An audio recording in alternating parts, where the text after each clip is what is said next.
Sir, महाराष्ट्राचं राजकारणात जर मूलभूत काही बदल घडवायचे असतील तर ते आधी जनतेत घडावे लागतील का राजकीय पक्षांमध्ये घडले तर ते जनतेत घडतील?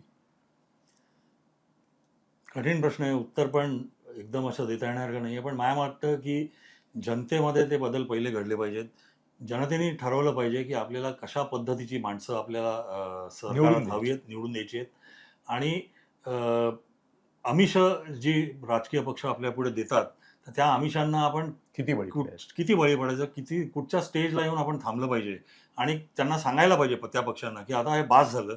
आम्हाला चांगलं गव्हर्नन्स हवं आहे, आम्हाला चांगले रस्ते हवेत, आम्हाला चांगलं सरकार हवं आहे, चांगलं इन्फ्रास्ट्रक्चर हवं आहे आणि पण सर, भ्रष्टाचार कमी मध्ये करणं. तोडून तुम्हाला विचारतो, सगळे एकाच माळेचे मणी असताना त्यातला कोणता मणी निवडायचा? जनतेने बदल तरी घडवायचा कसा? आपण केळ्याची टोपली असते, त्यातल्या सर्वात कमी काळं असलेलं केळं आपण उचलतो. झाले 50.